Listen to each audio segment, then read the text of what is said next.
Right, let's show a bit to grow sweet potatoes. Sweet potatoes belong to the bindweed or morning glory family, known as a yam in North America, but is unrelated to the true yams. Native to the tropical regions of the Americas, domesticated sweet potatoes were present at least 5,000 years ago, with the origin of possibly between Mexico and Venezuela. These were spread by local people to the Caribbean and South America. The sweet potato was introduced to Japan in the early 1600s by the Portuguese. They became a staple diet because they were important in preventing famine when rice harvests were poor. It grows best in sunshine and warm nights. They have few natural enemies, pesticides rarely needed. Sweet potatoes have been grown in ridges, as you've seen earlier on photos, for quite a few years. A ridge was an early raised bed. As you can see there, selling on the streets of Hong Kong, China, wherever they were, but most popular now. Roasted sweet potato and chestnuts. These in Hong Kong used to be called hawkers, so it is shows there it is a staple diet. The cultivar boniato, grown in the Caribbean as a cream-coloured flesh, unlike the more common orange varieties grown elsewhere. But there's loads of varieties now from when I first started. Small print, sweet potatoes grow vertical, meaning you got a good chance of a spade or fork going through them when lifting, meaning they're best grown in a raised bed, which is better than a ridge. A 4-foot raised bed, as all mine am, mean you can reach the middle from either side. Mean you don't tread on it, so you don't compact it, so you never have to dig again. Let the worms do that, that's why they were invented. Grown produce is now also easier to get out. If you haven't got a raised bed, then use a potato bag or any similar bag.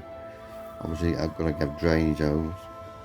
Fill with your garden compost, growing medium, multi-purpose compost, topsoil, 50-50 mix is ideal. Anything new that comes out for the gardener, because I do trial and error, I send away for the plants. When they come, they was slips. Everything I do start off, I use plastic drinking cups. Luckily I've got root trainers, that's the only thing I could use for these. That's the only thing I could think of anyway.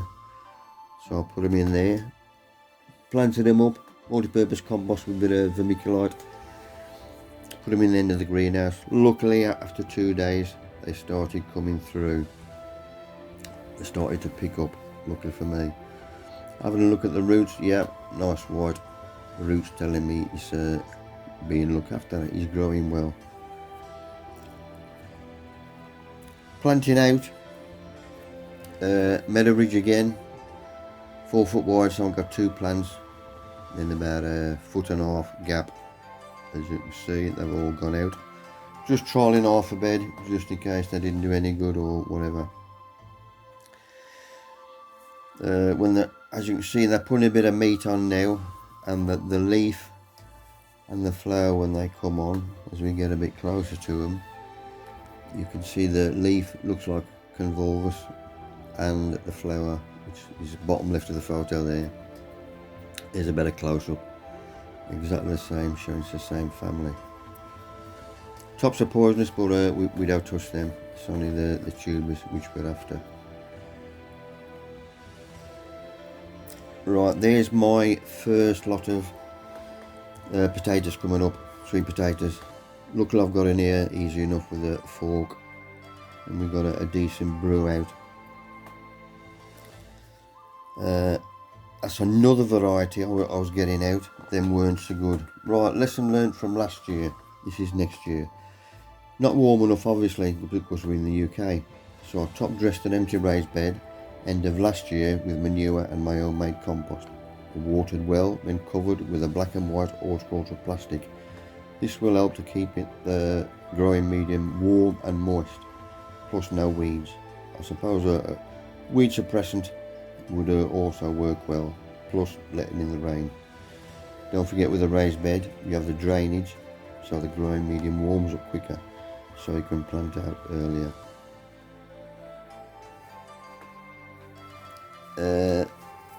There, I planted a bit deeper so if it does rain it runs in itself, but these was going loop.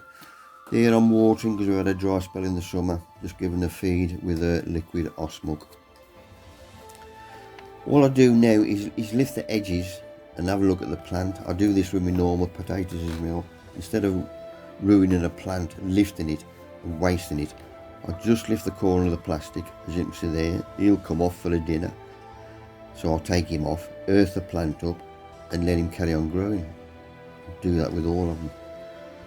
As you can see, the frost has got to these, so I've been in them all year and I've just been picking off what I need. Obviously the frost has had them now, so I've got to get them up. But there was hordes on them, too many.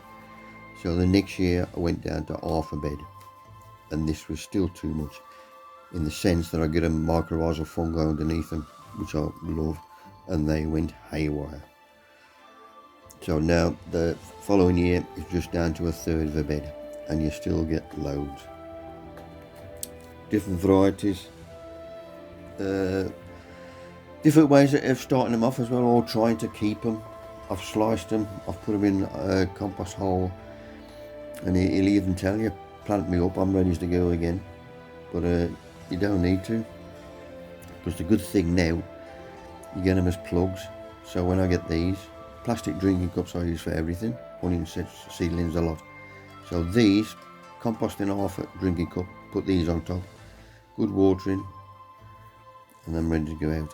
The good thing is now, they get sent out in June, you can plant them straight away. This is me cutting some up.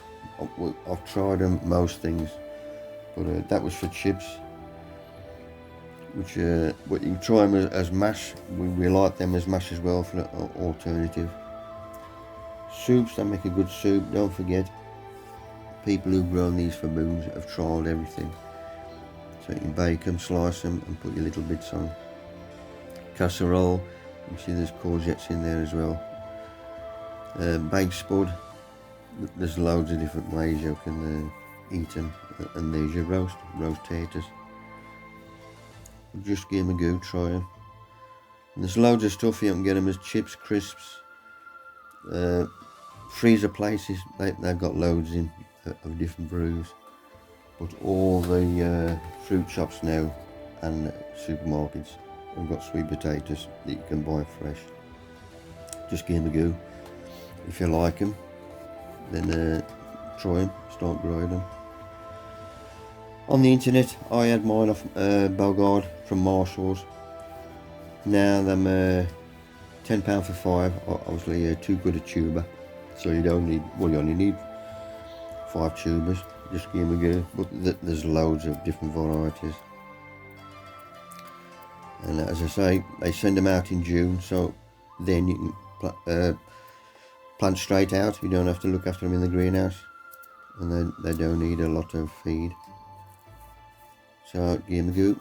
Hope you've enjoyed it. Hope you've learned something. Cheers, people. Take it easy. Have a good Christmas. Cheers, folks.